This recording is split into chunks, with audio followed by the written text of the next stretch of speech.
The Bitcoin Group, the American original. For over the last 10 seconds, the sharpest Satoshis, the best Bitcoins, the hardest cryptocurrency talk.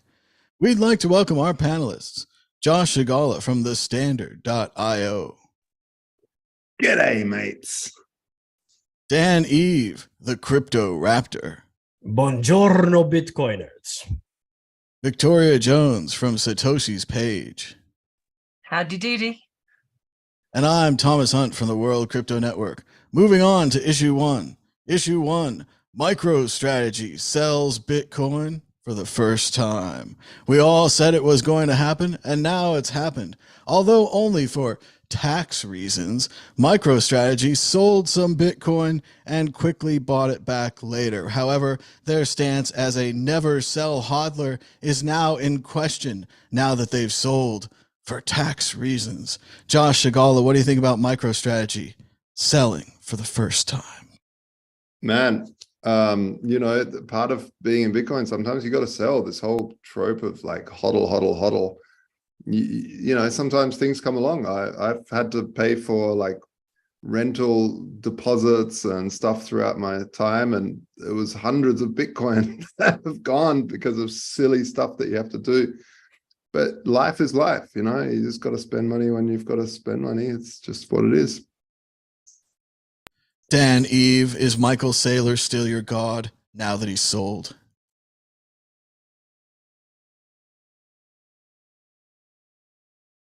Dan is muted. Dan, what do you think about Michael Saylor now that he's sold? Oh, sorry, my sound cut out. God damn it! Pardon me. Briefly, so I think that's because of someone messaging.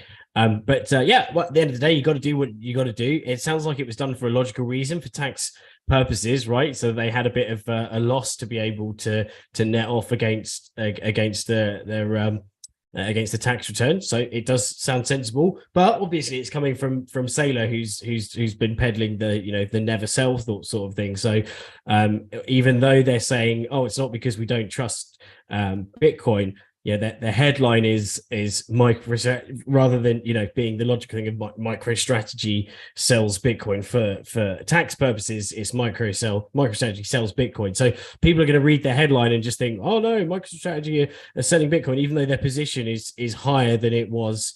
I think it's higher than it was in about 3 months ago or something. So they're still holding a very significant amount of Bitcoins. But obviously, but the good thing is that Michael Saylor, although kind of, so he's a bit kind of polarized, as some people are about him. I think ultimately he's kind of, I wouldn't say he's a representative in Bitcoin anyway, but he's doing positive things about spreading the word for Bitcoin. Obviously, being MicroStrategy, putting their guts on the table and being the first sort of big mainstream blue chip company to have Bitcoin on the books is a good thing ultimately. So if it's done for taxes, then that's kind of fair. Oh, come on. They had one good thing going for them. They were MicroStrategy. It was so simple. All they had to do was buy and hold. Now everything's all confusing. Victoria, what do you think about MicroStrategy changing their strategy? Well, I can't say I'm all that surprised. I mean, as much as Michael Saylor is very clever and has built a very large business, he's kind of fallen into the trap that a lot of new Bitcoiners do. And that is, when you actually start to learn about the technology, it's like, there's no way that this is ever going down again. It's just so clever and it's the future of the world. And it's very easy to kind of get stuck in that mind trap. And as an individual, you believe that because you've figured it out, everyone else is going to figure it out as well. And at the same time, and of course, it doesn't actually work that way. And so what happens is, as other macroeconomic factors kind of come into play and other people's emotions come into play, inevitably the price goes down. And of course, you find yourself stuck in a situation that you never thought would happen. I mean, at the moment, I think the average price, even though he holds a lot of Bitcoins, the average price he's paid for them is around the region of like 30 grand. So, he's still lost half of his net worth half of the Bitcoin net worth based on what he bought them for. So as much as he puts a brave face on it because he has to, as part of the company, ultimately, he's made a bit of a boo-boo there by going all in so quickly. And who's to say that the rest of us haven't done it? I mean, I did exactly the same thing in 2018. I never thought it would go any lower, and you think everyone else who's saying it's going to go lower is a complete naysayer. And then before you know it, it's just like, unless I do something, I'm going to be in dire straits. And so you learn. And so what then happens is the next time there's a hype cycle, you've got more Bitcoiners in the space who understand how it works. And so the next time it starts to reach that point in the cycle, more people sell. And so this is what is going to reduce the amplitude, I think, of the price cycles as we go forward. I think as people wise up to how the technology works and how that influences the price cycle, you're going to get the savvy investors who sell at the top and buy at the bottom. And in traditional investing, it's not wise to do that. But because of the way in which the Bitcoin protocol works, you can absolutely do that if you've gone as far as to understand how it actually works. And so, next time Michael Saylor might be, he'll be saying exactly the same thing, but he'll have sold them last year rather than this year because he'll understand what he's doing next time. So Michael Saylor's only had a fiat loss. 1 Bitcoin still equals 1 Bitcoin, right? Bonus question. What about Michael Saylor and the Lightning Network? MicroStrategy is going to offer Bitcoin Lightning solutions in 2023. Sounds like they'll even reward you for learning about Bitcoin. Josh Shigala, what do you think about MicroStrategy's getting into Lightning Network? Yeah, I mean, Lightning is Bitcoin, so they should get into it. I don't really even understand what MicroStrategy does apart from holding Bitcoin. Like, I know that they've been around since the .com bubble. They even had an ad I think in the Super Bowl. I don't know. So they've been around for a long, long time. Back in the day, that was an ad in the Super Bowl during the 2008. Even earlier. When was the anyway? But they've pivoted and I don't know what they do. So I don't know what they will do with Lightning. They do data analysis, don't they? That's one of the reasons why he's interested in it. So they, all those companies collecting your data behind web pages, he's one of those. And then he packages it and sells it on, because they want useful information. Other companies want useful information that they can get by analyzing people's data. He's definitely been around a long time, Josh. I think he lost money in the original .com downturn. He would have been the ones telling you to buy pets.com. Dan, yeah. Eve, what do you think about Lightning Network and MicroStrategy? Well, it actually makes me kind of sad because one of the statements is during the Twitter Spaces conversation, Saylor explained that chief marketing officers could potentially use the Lightning Network to incentivize customers, such as giving out Satoshi rewards for engaging in activities such as posting reviews and completing surveys. So basically, he's creating rewardportal.com. But under MicroStrategy. So I need to get back into that because it obviously validates the idea that you can use Lightning for micropayments for all sorts of social and other tasks. But I think it's a great idea, right? They've got BI, so MicroStrategy is, as Victoria said, is business intelligence. It's using data and packaging it and on for businesses to make to make better decisions. So why not be able to introduce some form of incentivization by using the Lightning Network? It makes perfectly good sense. And for someone who's such someone who's pro Bitcoin, why not make use of the technology in your existing infrastructure, especially if you are a software company? So yeah, I think it's a great idea overall, and it's kind of late coming. I think because to me that would have been one of the first things you do if you buy a load of Bitcoin is and you own a software company is start building some interesting infrastructure around Bitcoin, since you're so heavily invested and it's now what was $4 billion on their balance sheet and it's now $2 billion. So all good for the ecosystem. More development, more tools, the better. Yeah. Victoria, I think Dan's onto something here. They're only finding out about the Lightning Network now. Well, I think they are, but again, if you've spent any time on the Lightning Network, you'll realize how early it is. And so there's still a lot of bugs and issues to address. I mean, I think he's got absolutely the right idea. I think there's going to be several companies doing exactly the same thing in the coming few years. I think the only danger is it might be a little bit too early. But of course, the advantage of that is, you know, you get a chance to see what the bugs are early and fix them early. And also, you know, if you're a data harvester, he could certainly getting some mileage out of that as well. Not sure exactly how it works, but yeah, I think you're definitely on something there, Dan. So yeah, if I were Michael Saylor, that's exactly what I would be doing. We also want to second what was said earlier. You got to be careful, Michael Saylor, when you have your whole stack of money and you get excited by an investment like Bitcoin and you just go all in with your millions and millions and millions of dollars. You might want a dollar cost average, you know, invest $1 million per week or $1 million per month, something like that. You might get a better deal in the long run. That's not financial advice, though. Moving on to issue 2. Mark Cuban wants to buy more Bitcoin, says that gold investors are dumb. Mark Cuban, previously a fan of ICOs, Ethernet, and even Ethereum, NFTs, everything, has now come along to Bitcoin. The founder of broadcast.com, who sold illegal basketball games on the internet to yahoo.com, is now back. Dan, Eve, should we welcome Mark Cuban back into the fold now that he's lost a little bit of money here and there? Well, it's always good to see someone turn from the dark side, right? It's someone who's historically shielded Ethereum and ICOs, actually realizing the potency of Bitcoin. He does make a good point, albeit a bit hardcore, about you know, when gold, if the world was to fall to the dust, as it were, and people had stocked their Bitcoin, their gold, then it's easy to just, you know, hit them with a lead pipe and steal their bar of gold.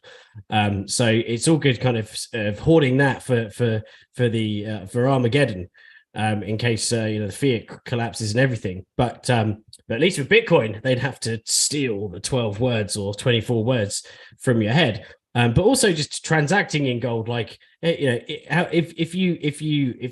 would you even like give someone change if you had your gold bar, and like, you know, how do you give them half a gold bar of change? You know, that's probably going to be still quite difficult for the average Joe.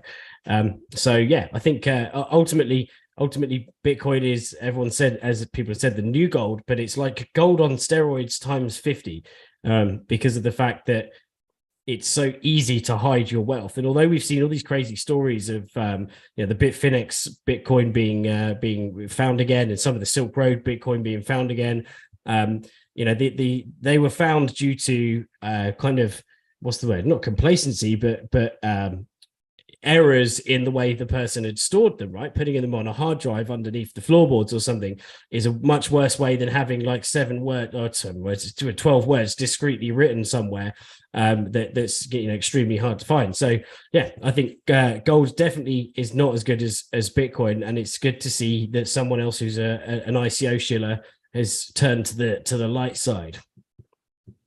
I don't know about Cuban's example there. It seems like Bitcoin's only to get you more torture as they torture you to get your 12 or 24 words. At least with the gold bar, they just take it and run away. Victoria, what do you think about Mark Cuban suddenly joining up with Bitcoin and his strange thoughts about gold? Well, I have to say, when I read the headline of this article, it did make me laugh. And my first thought was, well, he's not wrong. You know, I think, again, you know, part of the problem is, you know, the rest of the world doesn't always understand things the way that you understand them. And until the rest of the world catches up, you know, if they don't agree with you and they're all putting their money in gold, but you're the one putting your money in Bitcoin, then it's not going to work out for you. So in terms of the technology, you know, Dan's absolutely right. You know, it's definitely got some superior qualities compared to gold. But the thing is, at the moment, the banks still run the world. And in order for gold to work as a means of exchange, it needs the banks. And so ultimately, you know, Bitcoin will be the bank disruptor, but it needs to get to the stage where everybody understands that. And at the moment, it's still too many people are flummoxed by it. They don't understand it well. The fluctuations in the price is very disturbing. I mean, people are very emotionally attached to their money, and to see such huge swings in the price, it's just going to put people off even before they do anything else, unless they have a tendency towards high level risk. So, and there were a couple of other things there were a couple of things in the article that I felt weren't inaccurate. So one of the things he said was most digital coins don't derive their value from an underlying entity. And that's not actually true. The way in which the underlying software protocol has been written is all about their value. That's why we've got altcoins that are worth nearly zero, and Bitcoin is the most valuable. So the way in which they're programmed, how decentralized they are, especially if you compare Bitcoin with Ethereum, that all contributes to their value. But these are subtle distinctions that it takes quite a long time to learn and fully understand. And the general public are just not going to be there straight away.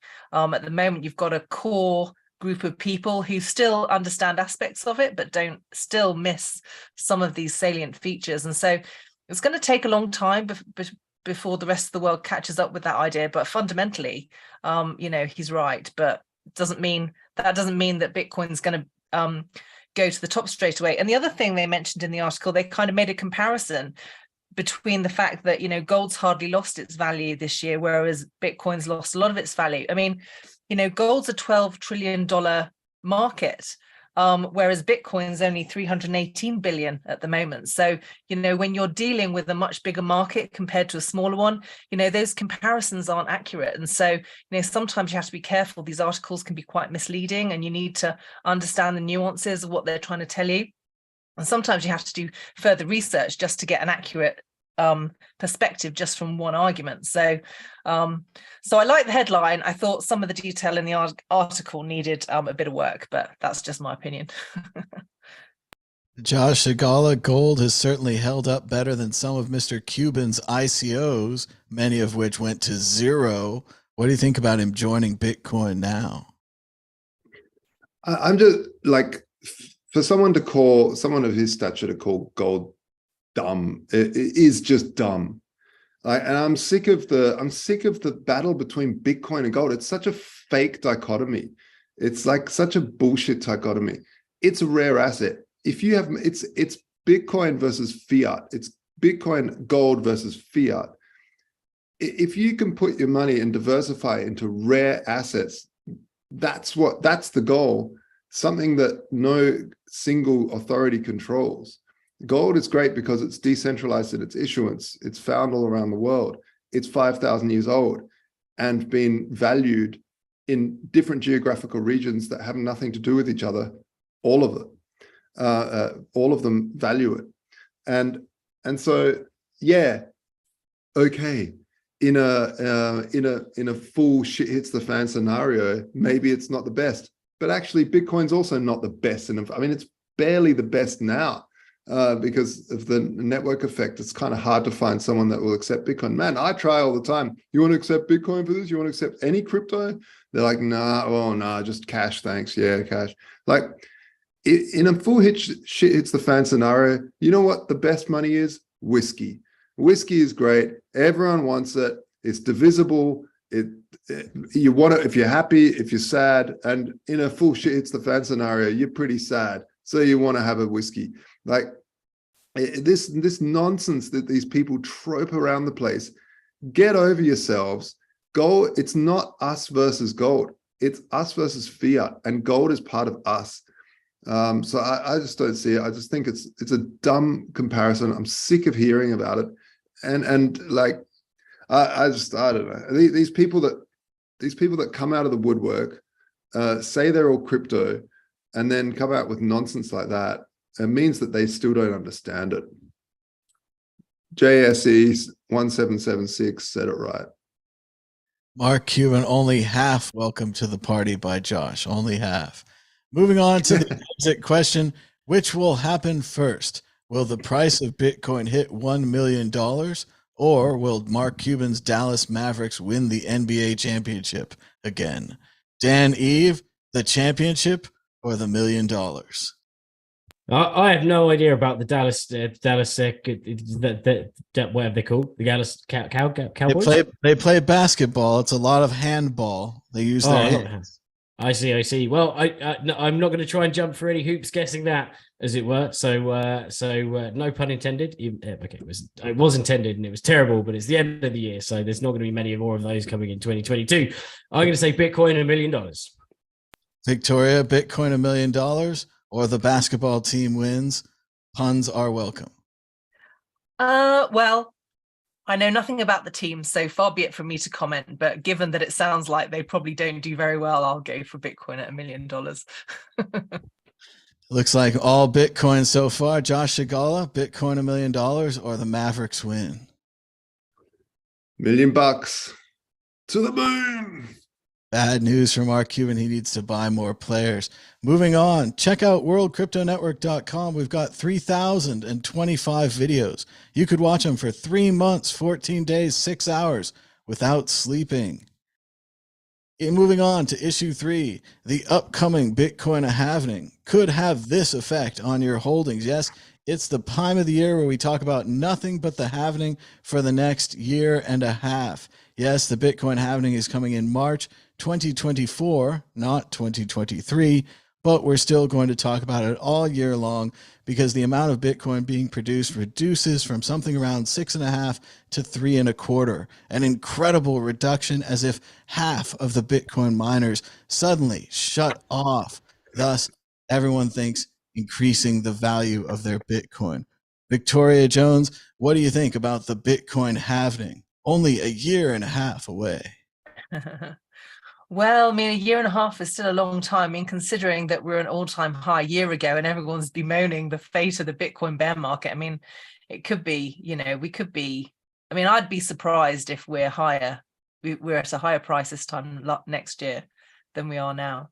And I think we could go lower before that, because the thing is, all of the macroeconomic factors that are going on, I think, is going to have a part to play. So yes, the Bitcoin halvening, when we finally get there, will definitely make a difference with the price. But if you remember from 2020, I think the halving was in May, but it didn't actually reach the previous all-time high until towards the end of the year. So these things take a lot longer than people expect. And so, to constantly be on the edge of your seat, it's exhausting. It's just like buy a bit, set up a plan to buy some Bitcoin once a month and then go on and get on and do something else more interesting with your life. As fun as it is to talk about the price, but it is exhausting to constantly be monitoring the price charts and stuff. Yes, but the kids in the back are kicking the seat. Are we there yet? Are we there yet?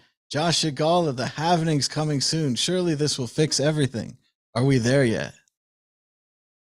Well, the Bitcoin halving, it's a cut above the rest. Hey, you wanted the puns.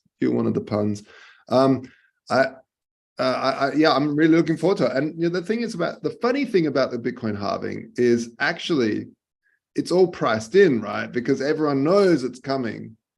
But I think right now is when it starts pricing in, this is when they start to talk about it, when people are like, oh, okay. And when they learn about it, they're like, oh, so there's now going to be half as much. And so it's the time now to start, I think, not financial advice, but now is the time when people will start to price in the next halving.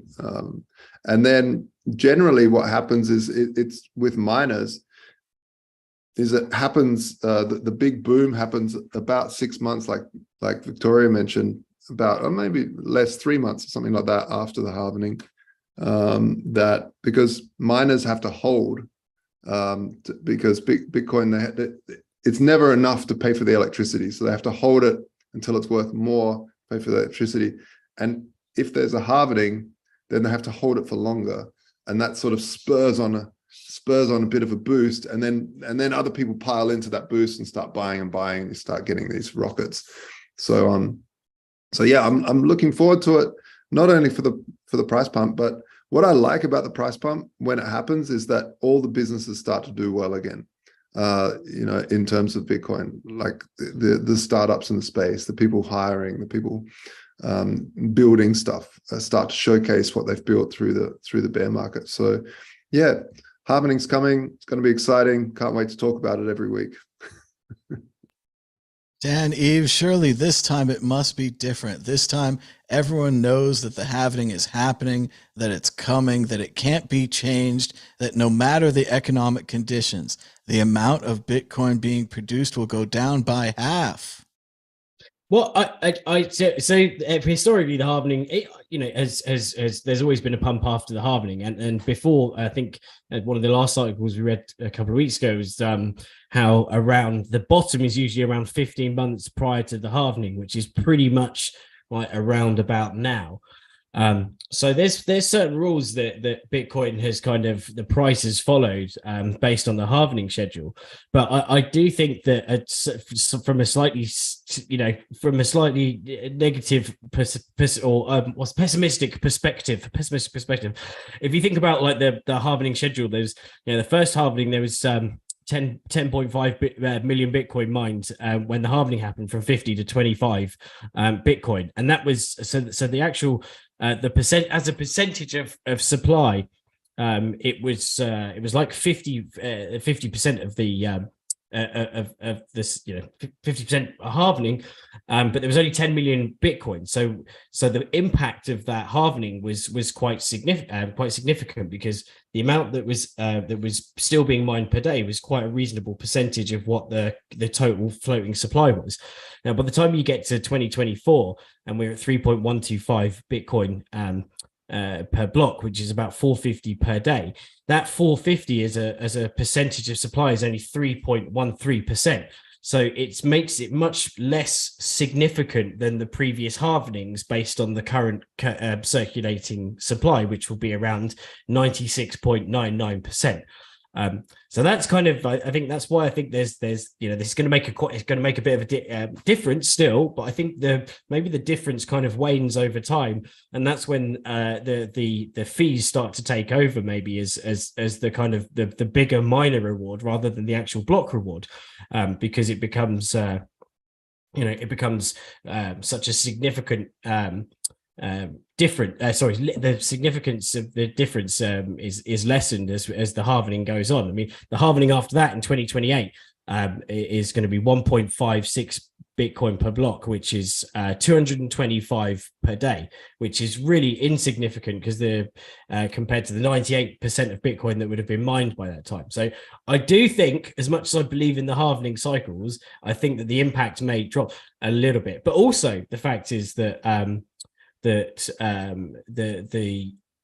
price of Bitcoin really needs to kind of keep doubling in order for the miners to stay kind of profitable.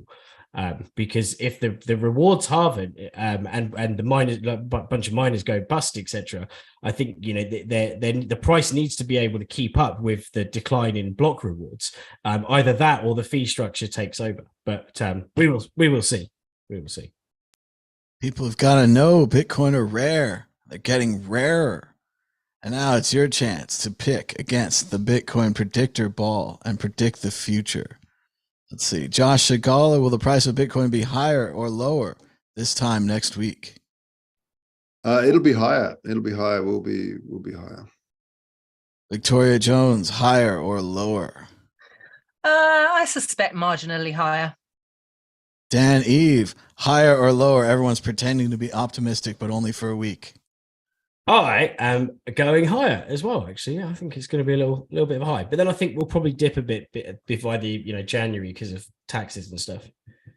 Hedging like a weathercaster. He's all over the place. Here we go. Shaking the ball could cause bubbles. Will the price of Bitcoin be higher this time next week? My sources say no. My sources say no. The ball remains pessimistic despite you puny humans and your optimism. Moving on to issue 4, back to FTX.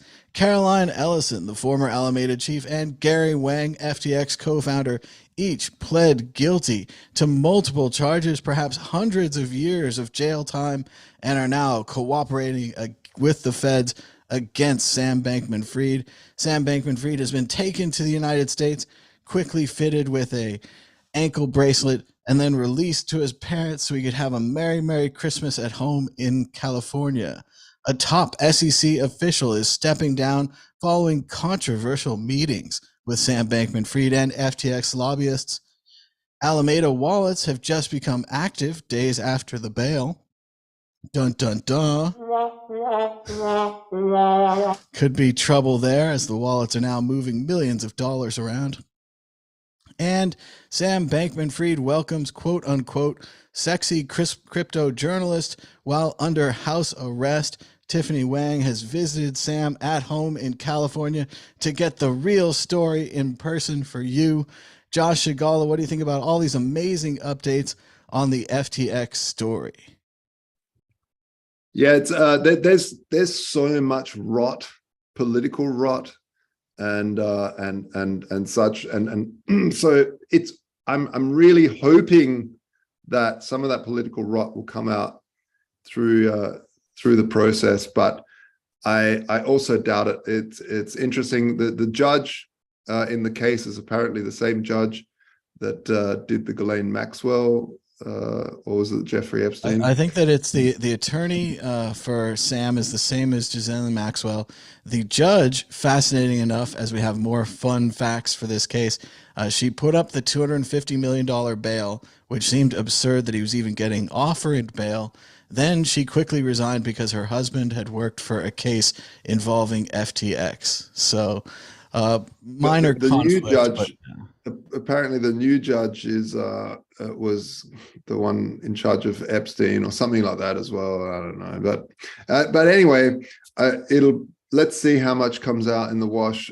I really, when I read stuff about the SEC and some of these regulators in bed, and this is why it's DeFi is so important. This is why decentralized finance for me is really a big important step towards building something better, because humans are fallible. Humans will cave generally to corruption, most 99.99% of the time. So even if there's high level regulators who are called Your Honor everywhere and Your Excellency judges, all of these people can be corrupted. And when Sam ran this huge Ponzi scheme and had billions of dollars, you can really just pay off anybody. I mean, someone that's earning 200K at the most as a judge or whatever it is, you throw a couple of million at them, they're doing what you want. And that goes for regulators as well. If you can make baits in there, and that's what Sam did. And it's what really frustrates me though is they'll say like, oh, he stepped down, like that's like some sort of awful thing for him. What? He lost his job. I think the guy deserves a little bit more sort of heavy-handed stuff than just losing his job. I mean, yeah. So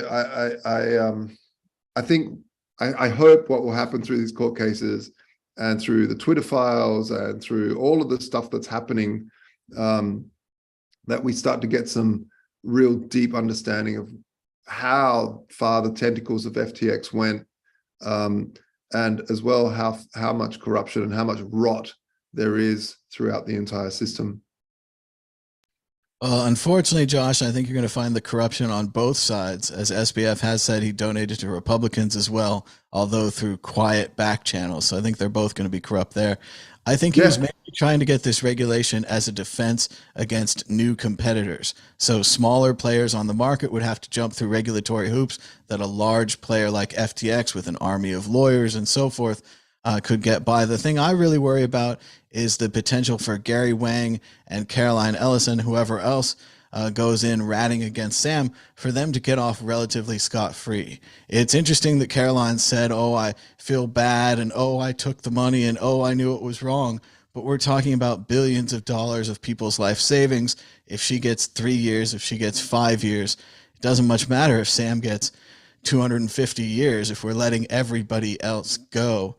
Dan Eve, Gary Fong went to math camp with Sam in high school. He was his college roommate. And Sam said, Gary is scared. And now Gary has gone rat, along with his ex-girlfriend.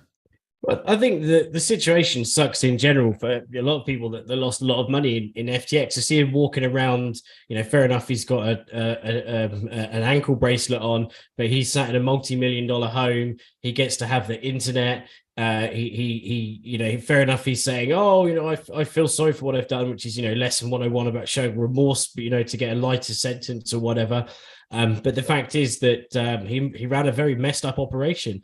And the idea that Caroline and Ellison and Wang can Gary Wang can essentially become snitches and get lighter sentences, even though they did pretty much the same crimes, right? The three of them did. They're all tried for, I think, bar a few different other crimes that SBF is are added to his sheet. They all did pretty much the same thing. I mean, they're all running, they knew exactly where the funds came from, where they were going. They're all complicit with it. There's, this new craziness that funds are moving around from Alameda. Obviously people speculating that SBF, because he doesn't have any restriction on the internet or anything, he can still interact with the outside world. He's the one that's moving those funds, and he seems like such a brazen, cocky kind of guy, having done his round of interviews, that it sounds quite unlikely that he would be the sort of guy to be like, well, I'm just going to move the money and fuck it. Will they find out? I don't know. Who cares? That sort of thing. Or I'm going to jail anyway, so I might as well funnel the money off. Let's face it, he used things like Heo Services, whoever it was, used Change Now and Fixed Float. So he could be siphoning money. It could be obviously siphoning money to be able to pay off certain people in certain places before he goes down and his internet is taken out. So I really don't think you can trust him. And the more I look back and watch those interviews, like the one where the guy's like, this is Sam Bankman-Fried, he's like a really generous billionaire, and he like gives him $100 or something, the more seedy the whole thing looked. And I thought, I look back and I'm like, oh my god, I literally was suckered in by the fact that this guy could actually be a nice guy. Like he's just the same as everyone else. And he drove around in a Toyota Prius or whatever it was and sniffs his own farts and all that. The fact is that, or is that just in South Park? The fact is that he's a very shady character, and he screwed with a lot of people's money. And so it's very sad to see him with these kind of light restrictions. And I also read that the 10% of the 250 million, which should have been 25 million, he didn't post the full amount. I'm sure I read that ended up being just his parents' house and someone else's house, maybe a family member's house, that was put up for the bond. And so he didn't even need to meet that requirement. Like the guy's like a complete fraudster, and very evidently so by his own admission, mixing customer funds. So was it the CoffeeZilla podcast? So it's just a sad situation, really. And whether or not the fact is, regardless of who he donated to, we need to stop this corruption. I mean, I don't live in the US, but I'm sure as hell it happens over here. But there needs to be more transparency with politicians and donations, because it's very clear from the outside, or at least it very much looks that way, that the outside, that politicians still can be very much bought. And that's not how politics should work. No politician should be able to be bought. They should be making the decisions based on the right, for the right of the people, not the right of themselves and enriching their own lives. So very, very bad Sam Bankman-Fried, very bad Gary Wang, and very bad Caroline Ellison. I hope you all go to jail for being naughty. Well, unfortunately in the U.S. here, Dan, with the Citizens United decision, corporations have been given the right to speech, and speech now includes money. So there's pretty much unlimited corporate money in our system. So that would have to be changed before we could even try to control corporate speech. But what about this? Sam Bankman-Fried steals everyone's pension, steals all the money, kind of laughs about it, wears a t-shirt and shorts the whole time, and now he's been visited at home by beautiful cryptocurrency journalists. Victoria, what do you think about Sam Bankman-Fried and the easy times he's had since he's been arrested, had the nice jail room in Bahamas, got to go to his parents' house in the US? Seems pretty sweet. Got vegan food. Yeah, I mean, the whole thing just smells terrible, doesn't it, really? And I mean, when I heard about Carolyn and Gary kind of caving, I was just like, these guys, considering they were meant to be running the best crypto exchange on the planet, are clearly not very smart. They've never studied game theory. I mean, like the number one in game theory is the prisoner's dilemma. You know, you don't rat out the other person if you want to survive. I mean, these people are I just don't believe that this sophisticated setup was run by these three. I think they're puppets. I think there's way, way, way more to this than any of us realize, because they're clearly really weak characters and not very smart. You know, I think they were just set up as the fall guys. I think there's something much deeper, much bigger going on.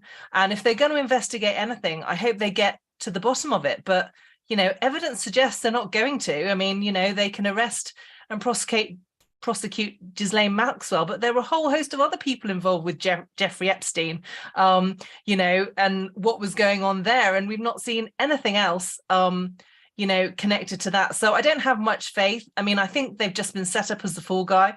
And it's like over Christmas, I watched National Treasure again with my family. And of course, at the end, the CIA guy goes, "Someone has to go to prison, Ben." So, you know, they may not be their perpetrators, but as long as they've got someone for everyone to project their hate at, then whoever's getting away with it behind the scenes is happy about that. And I actually feel sorry for these kids. I think they've been completely set up. They were completely unprepared for this position. Yes, they've done bad things and they didn't have a strong enough moral character to say no and not get involved with it. But God knows what's happened to them in their past, which has resulted in that. I mean, I think the whole thing's just a complete tragedy for them and everyone else who's lost money as a result of them. And, you know, the entire industry, I mean, the only blessing in this situation is the fact that it's happened now rather than further along down the line. And this gives an opportunity for people to see exactly the kind of corruption that happens with these organized systems, because, you know, what's happening on this exchange is similar to what's happened with other banks in the past, like Enron and you know, the other Bernie Madoff or whatever. So, you know, these things aren't unique to crypto. They're, you know, it's part of the problem with money. And so, you know, if it's going to be successful, we need to clean up our act. And, you know, I'm glad it's been brought down, and they're, you know, they're at least having a show of putting people to justice. But, you know, I think the justice will be very shallow based on evidence so far. Well, I still think the simplest solution might be the best one, and that's that they're just idiots. If you look at average intelligence, that means half the people are dumber than average intelligence. I don't think they'd ever heard about the prisoner's dilemma. I don't think they'd ever seen movies or good mob movies that would have helped them work through these ideas in their mind. And I don't think they tried to stick together at all. If you look at that strange interview where Sam Bankman-Fried says, Gary is worried.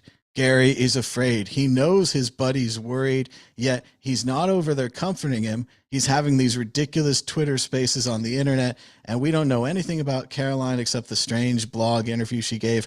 But other than that, she seems very sharp, probably got a hold of herself quick, and was up there trying to rat out her boyfriend and just ride this thing out, you know, just rat him out till the end. So I don't know. I think they should receive significant punishment as well. You can't just be driving this car at the front and then say, well, he was driving. We had nothing to do with it. They were right there the whole time. Exit question, predict the future. Will we see a Sam Bankman-Fried trial? Will he run? Will other things happen to him? Josh Segala, predict the future. I don't think he'll run. I think there's too many cameras pointed at him. I think, but I do agree with Victoria. I think they are really, they're not clever. Sam, if you ever see him, he's like this shaking mess from all the pills he's popping all the time. I just don't think he's, you know, I also agree. I think there's something a lot more. I'm not to say that they're not guilty, that they shouldn't be punished, because they're obviously smarter than just absolute patsies, but there is some bigger hands holding those puppet strings, I think, and playing this full game. Yeah. I don't know. Mr. Wonderful, there's stuff behind him, and he would have brought people in. Sequoia, how did these guys get all that funding? It just, none of it has ever made sense. None of it has ever made sense. How this thing came in 2017 through a bear market, became so big after 2017. Sorry, when it started collapsing, and they got so big over that time. I don't understand it.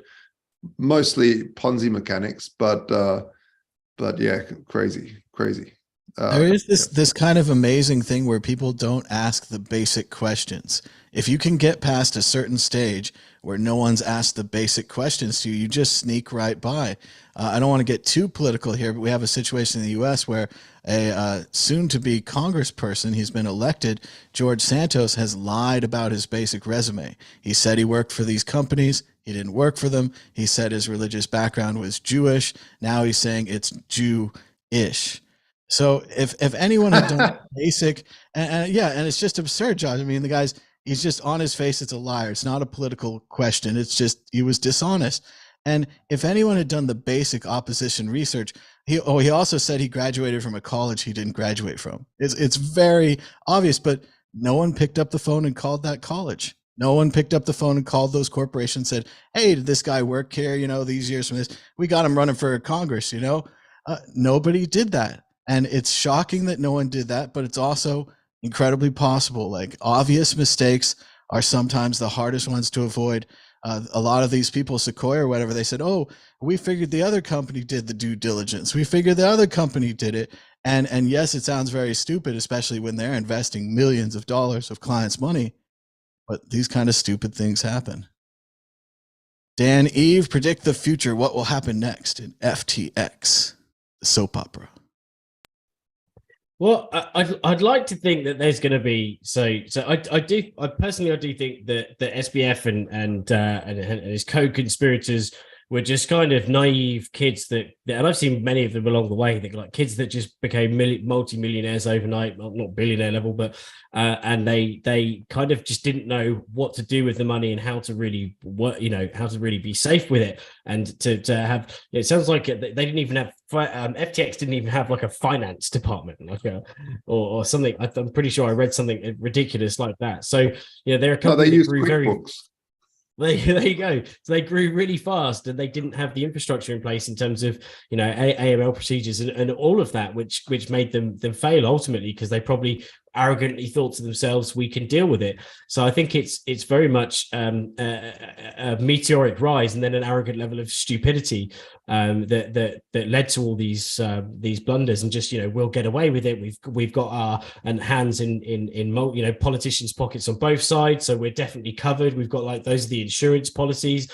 They've paid up so many people. I think you made a good point about the fact that once someone big goes in, other people don't tend to do research. And when I was sucking into ICOs in like 2017, the first thing you'd ask is like, oh, is who's invested in them? Is the 3 Arrow Capital in them or whatever, and as soon as someone hears a name, you'd hear people just like ape in and be like, oh, cool, well, they must have done the due diligence, so there's no point in us doing it. And that's how we saw a lot of people get very close to SBF, politicians and people in the regulatory alike. I mean, Gensler himself, I'd be interested to see what his links are, because I'm sure he's linked via Stanford or something like that, or MIT, by relatives or something that seems like he could be not necessarily in any way involved, but maybe his involvement would lead him to kind of be end up in the shit about it.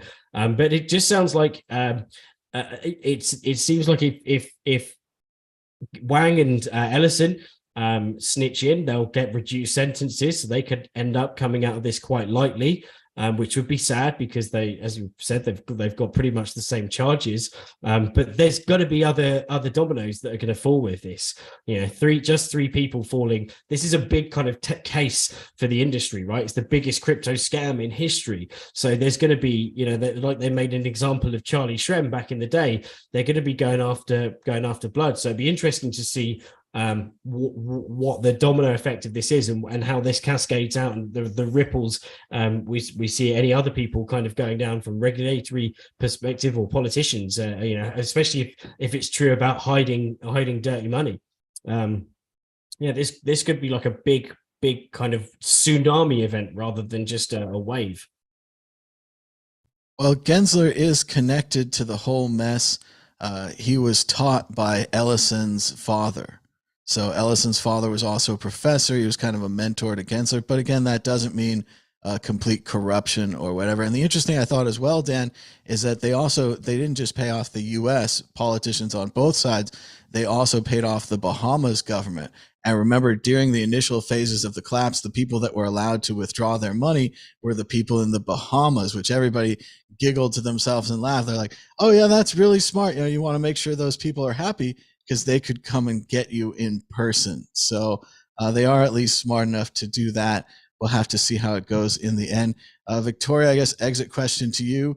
What do you think about the future of SBF and the exciting soap opera we've had so far? Well, I reckon there'll be a big case that gets worldwide attention, and Sam Bankman-Fried will go down for several years. And then a few months after that, we'll all be debating on Twitter how Sam Bankman-Fried didn't kill himself. Oh, come on. Just because it happened once doesn't mean it'll happen again. I think it's more likely, thinking about the way things go, there'll be a QuickBooks commercial in Sam Bankman-Fried's future, and he'll say, I ran $1 billion Ponzi, alleged Ponzi, on QuickBooks. QuickBooks is good enough. And they'll talk about all the great features QuickBooks have, and we'll say, how could that happen? How could they just let him back in and Mr. Wonderful invest for a new company for him? But we're running out of time. Josh Segal, are you ready with a prediction or a story of the week? Go ahead. No, I really don't have any stories where, the story is I've just been actually taking a little bit of a break for the last week, 2 weeks, and I'm really looking forward to getting back and hitting the year running around January, 5th or 6th or 7th, and I'm just really enjoying powering up, recharging the batteries. And you're all the way in down under, where hamburgers walk on their feet and the water runs the different direction and all that stuff. Yeah. A Merry Christmas to all and a Happy New Year. Dan, ahead, absolutely. But Dan, what do you have, a prediction or a story of the week? We're getting to the end of the year. Okay. So the end of the my prediction is I'm with Victoria on this. I think that he's got his fingers in a lot of dirty pies, and he's going to be found in his cell choked on a vegan sausage or something crazy like that. Or maybe he just manages to pay everyone else off and gets broken out of his cell or something. I think morally he might want to do it to himself. I don't think it's a big conspiracy. I think it's more of a moral issue when one realizes what's happened to oneself. Whereas in the other case, the person didn't really have those kind of potential morals. This is still a young kid. He just took their money. He didn't do all the other stuff. I think that if he gets something crazy sentenced like 100 years or something, then he's I don't think he's gonna. It depends kind of what prison he ends up in, right? But he doesn't seem like the sort of kid that's gonna, you can't really imagine him like coming out tops in like the Shawshank Redemption, in amongst the prison folk. Who's he gonna go and hang out with in his orange jumpsuit? There's got to, the hacker nerds or something like that. There's got to be, apart from that, I don't know. He's not gonna fit in very well, and I think, he might Epstein himself. Nobody knows. John McAfee also seemed like a really tough guy, but he didn't want to tough it out in prison. I think it's interesting. Dan thinks it would be because of the 100 years. I think it would be because of the psychological pressure of losing so many people's fortunes. Other people seem to think it would be because of the conspiracy or so forth. Victoria, a story of the week or a prediction? Go ahead. I'll go with the story. So I've been on quite a few podcasts lately. So I was on one with Daniel Prince, who runs the Once Bitten podcast, and his most recent interview is with Michael Saylor. So I felt in very esteemed company there. And I've just done another one, which was 4 hours long, but it's not going to be released until March. So so I'm starting to ramp up, some of the podcast interviews, which, is very exciting. So we'll just see where that develops. All right, and I think we're ready for a new year. This is going to be our last show of the year. We tried to cram as many shows as we could to the end there. Check out our year-end spectacular last week. We predicted everything and told you about the past year. And then even for more fun, you could go back a year and see the prediction special where we're all happy, where we're like, oh, there's advertisements about Bitcoin on TV and it's good, and NFTs are good, and everything was great last year. So hopefully we'll turn around next year. And if not, we'll be here saying the same thing about the halvening in about a year. So thanks to everybody for giving us a thumbs up and subscribing down below.